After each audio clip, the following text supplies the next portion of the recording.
El 20 de marzo, ETA asesina al primer teniente de alcalde del ayuntamiento de la Sarteoria, en Guipúzcoa, el socialista Froilán Elespe Inciarte, 17º político asesinado y cuarto del PSOE.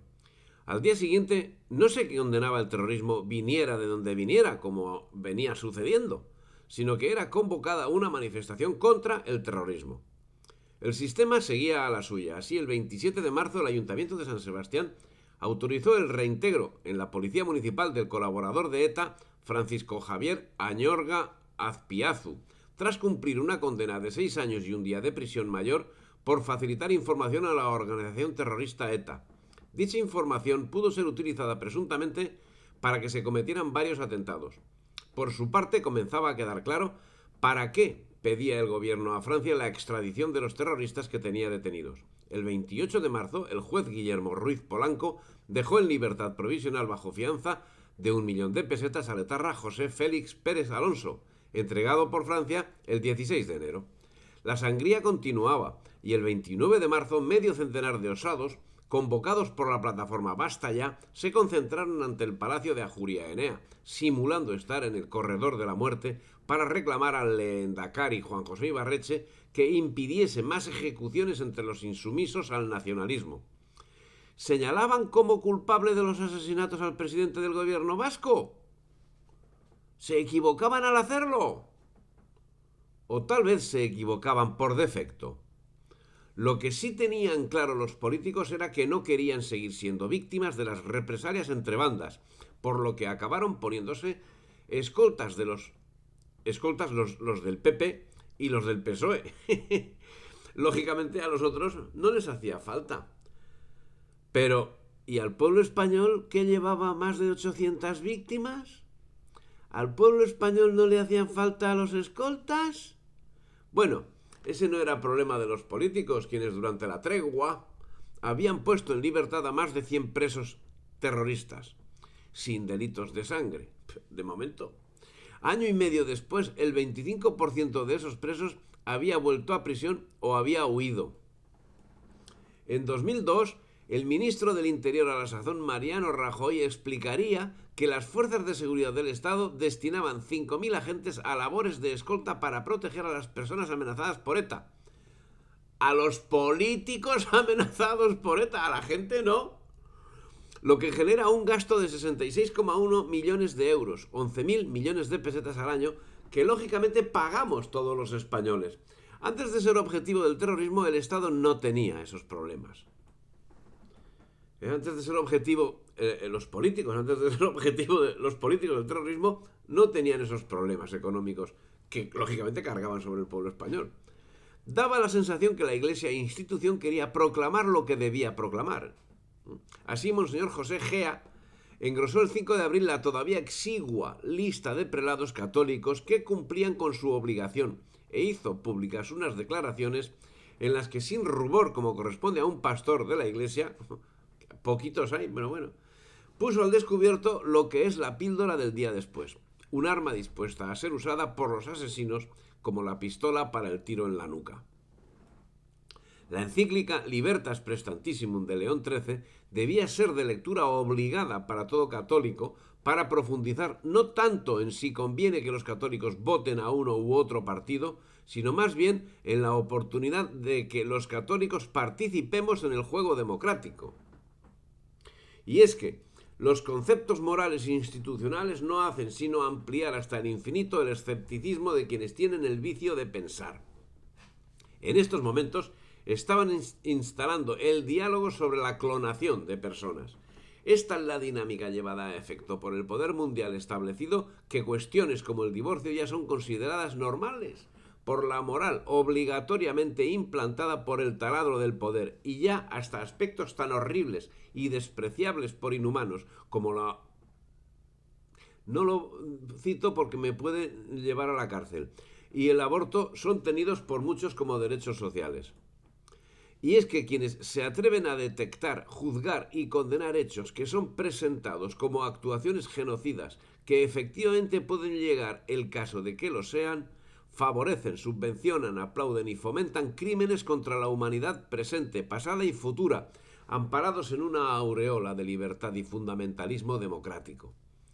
Primero implantaron el aborto y el reconocimiento de la normalidad en algo tan enfermizo y digno de compasión como lo que no cito porque me puede llevar a la cárcel, o la poligamia. Y ahora le toca de lleno el turno a la fabricación artificial de seres, a la clonación, a la fecundación de seres que no saben exactamente qué son. Mezcla de vegetal y animal, mezcla de animal y persona, mezcla de persona y vegetal. Han conseguido que demos como bueno aquel grito que dio la tristemente genocida conocida Dolores Ibarruri. Hijos sí, maridos no. Un grito que en su día fue un signo de la basura intelectual reinante. ¿Qué grito tan revolucionariamente humano es hoy frente a la sociedad actual? Nos han generado todo tipo de males. El aceite de colza, las vacas locas, los cultivos transgénicos y ahora directamente el asesinato de la humanidad. El 25 de abril de 2001, el terrorismo se situaba en primer lugar dentro de las preocupaciones de los españoles, decía el Instituto Nacional de Estadística. Según el barómetro del Centro de Investigaciones Sociológicas de marzo, que señalaba que este era el principal problema del país para el 74,7% de los ciudadanos, seguido del paro con un 60,7%. En el sondeo realizado en febrero, el paro ha ocupado el primer lugar. Es curioso observar cómo en los mismos análisis realizados años atrás, cuando no había ninguna víctima entre los políticos, el terrorismo no ocupaba el primer lugar de preocupación entre la población. ¿No resulta curioso? ¿O es a mí solo a quien le resulta curioso? El terreno de la actuación sanitaria conocía también momentos críticos. Desde que la seguridad social fue desmembrada a nivel nacional, dependiendo a trozos de cada una de las administraciones territoriales, se ha dado una excusa para desatender cada día más las necesidades de los pacientes. Y si eso es lamentable cuando tratamos aspectos de medicina general, alcanza cotas inadmisibles cuando los afectados son enfermos mentales.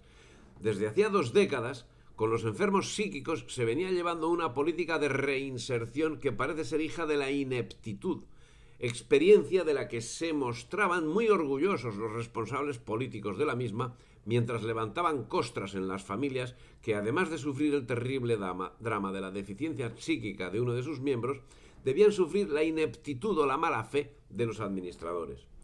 En estos días volvió a saltar a la palestra pública el drama de estos enfermos. El 2 de agosto fue noticia en televisión la terrible situación en que se encuentran unas familias de Valladolid y otras provincias por el abandono que de sus hijos hacen las administraciones públicas, supuestas servidoras del interés general. Resulta que las citadas administraciones manifiestan carecer de fondos para mantener el centro donde se encontraban internos los citados enfermos.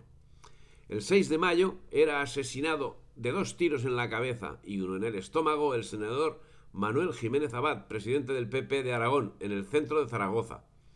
Es el 18º político asesinado, 14º del PP. ¿Qué número hace en el total de víctimas del terrorismo?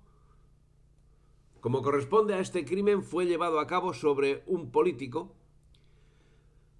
El 7 de mayo, Zaragoza se echó a la calle para gritar por la libertad y contra el terrorismo. ETA basta ya. Al tiempo que el vicepresidente primero y ministro del Interior, Mariano Rajoy, destacaba que cada vez es más necesaria la ayuda del gobierno vasco y de la policía autónoma para ganar la batalla contra ETA, y que es imprescindible que no haya posturas de ambigüedades y que se combatan no solo los medios, sino también los fines de la organización terrorista. Sí, no os cuento. Eso lo decían las administraciones públicas. De las administraciones públicas. Pero no acaba ahí la cosa, porque el 31 de mayo de 2001 los concejales de PNV y EH en el Ayuntamiento de Bilbao votaron en contra de la propuesta del PP y Partido Socialista para conceder una medalla de oro de la Villa a las víctimas del terrorismo. PNV y Eusko Alkartasuna presentó una enmienda alternativa para crear una comisión de homenaje a los fallecidos, aunque el consistorio rechazó ambas iniciativas. Pero no acababa ahí la cosa, porque en otros ámbitos también se ejercitaba el terrorismo, de otra manera, pero terrorismo a la postre. Si te ha gustado el vídeo, dale me gusta, difunde y suscríbete al canal.